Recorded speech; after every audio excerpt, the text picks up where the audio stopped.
గుంటూరు జిల్లా ఉండవల్లిలో నల్లమట్టి mafia రెచ్చిపోయింది. నల్లమట్టి mafia ఆగడాలు పరాకాష్ఠకు చేరాయి.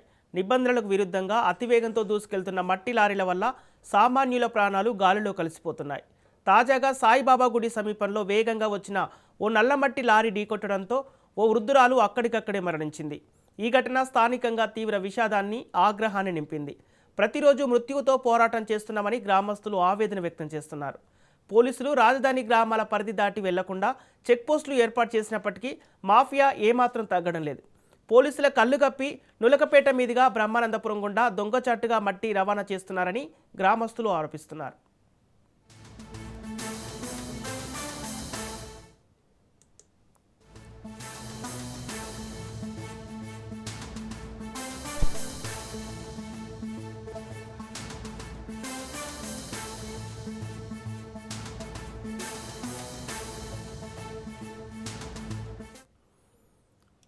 గుంటూరు జిల్లా ఉండవల్లిలో నల్లమట్టి మాఫియా రెచ్చిపోయింది. నల్లమట్టి మాఫియా ఆగడాలు పరాకాష్ఠకు చేరాయి. నిబంధనలకు విరుద్ధంగా అతివేగంతో దూసుకెళ్తున్న మట్టి లారీల వల్ల సామాన్యుల ప్రాణాలు గాలిలో కలిసిపోతున్నాయి.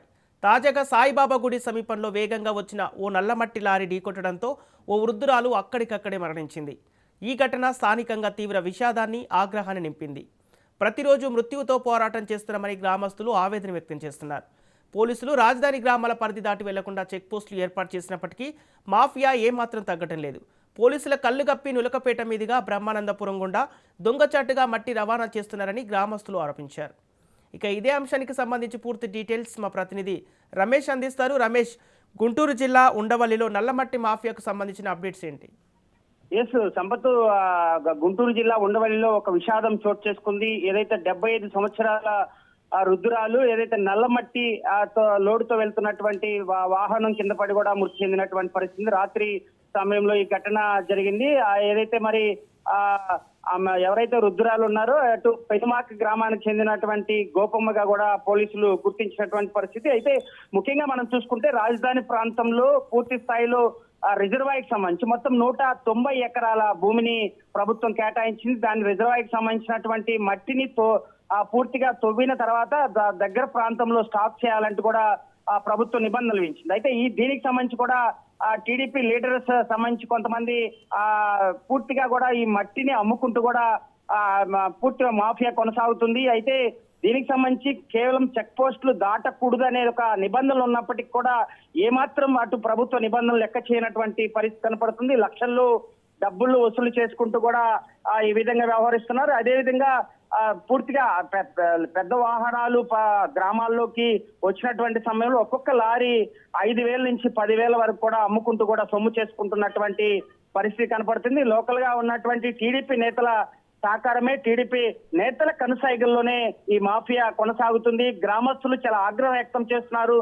పెద్ద పెద్ద లోడులతో గ్రామాలకి రావడం, అదేవిధంగా నల్లమట్టిని పూర్తిగా కూడా ఆ దొడ్డిదారిని అమ్ముకుంటున్నటువంటి నేపథ్యంలో అటు గ్రామస్తులు పూర్తి స్థాయిలో ఆగ్రహం వ్యక్తం చేస్తున్నటువంటి పరిస్థితి కనపడుతుంది. అయితే రాత్రి జరిగినటువంటి ఘటన పైన కూడా పోలీసులకి ఫిర్యాదు చేశారు. ఇప్పటికే ఆ వాహనాన్ని కూడా సీజ్ చేసినటువంటి నేపథ్యంలో కేసు నమోదు చేసి దర్యాప్తు అయితే కొనసాగుతున్నటువంటి పరిస్థితి కనపడుతుంది. అయితే దీనికి సంబంధించి అంటే మట్టి మాఫియాకి సంబంధించి అటు ప్రభుత్వం చాలా సీరియస్ గా దృష్టి సారించాల్సినటువంటి అవసరం ఉంది. ఎందుకంటే ఇప్పటికే ఏఎంఆర్ కి సంబంధించినటువంటి ప్రతి ప్రాంతంలో కూడా చెక్ పోస్టులు ఏర్పాటు చేశారు. ఏఎంఆర్ చెక్ పోస్టులు ఉన్నప్పటికీ కూడా మరి మట్టి తరలి వెళ్తున్నటువంటి సమయంలో అధికారులు ఎందుకు నిమ్మక నీరెత్తినట్టు వ్యవహరిస్తున్నారని కూడా మరి చూడాల్సినటువంటి పరిస్థితి. అయితే కేవలం మైనింగ్ మాఫియా అధికారులు నెలవారీ మామూళ్ల మత్తులో మునిగిపోతున్నటువంటి పరిస్థితి కనపడుతుంది. అటు గ్రామాల్లోకి పెద్ద పెద్ద వాహనాలు రావడం వలన అటు ట్రాఫిక్ ఇబ్బంది జరగడమే కాకుండా కూడా ఇలాంటి ఘటనలు కూడా మరి పునరావృతం అవుతున్నటువంటి పరిస్థితి కనపడుతుంది. అయితే మైనింగ్ మాఫియా చాలా సీరియస్ గా దృష్టి సారించాల్సినటువంటి అవసరం ఉంది. ఎందుకంటే సాక్షాత్తు మంత్రి నారా లోకేష్ కనసాగిలో ఉన్నటువంటి అటు మంగళగిరి, తాడేపల్లి నియోజకవర్గాలకు సంబంధించి కూడా ఈ విధంగా కొనసాగుతుందంటే రాష్ట్ర ప్రభుత్వం ఏ విధంగా మరి వ్యవహరిస్తుందో మరి చూడాల్సినటువంటి పరిస్థితి కాబట్టి ఇప్పటికైనా ఏదైతే మరి రిజర్వాయర్కి సంబంధించి 190 ఎకరాల్లో తవ్వుతున్నటువంటి మట్టి కొన్ని నెలల తరబడి లక్షల రూపాయలు దోచుకుంటున్నటువంటి నేపథ్యంలో అటు ప్రభుత్వం కానీ అటు ప్రభుత్వ యంత్రాంగం కూడా ఏమాత్రం కూడా మరి వ్యవహరించినట్టు సీరియస్ గా దృష్టి సారించినటువంటి నేపథ్యంలో ఇప్పటికైనా గ్రామస్తుల ఆగ్రహానికి గురవుతున్నటువంటి నేపథ్యంలో ఖచ్చితంగా ఇలాంటి వాహనాలు అదేవిధంగా మాఫియా మట్టి మాఫియా పైన కూడా పూర్తిగా చర్యలు తీసుకోకపోతే అటు గ్రామస్తులు కూడా ఆగ్రహం వ్యక్తం చేసేటువంటి అవకాశం ఉంది.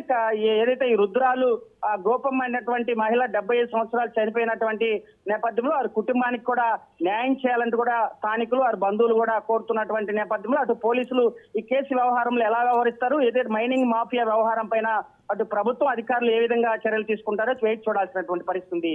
Sampath. Okay right, thank you Ramesh.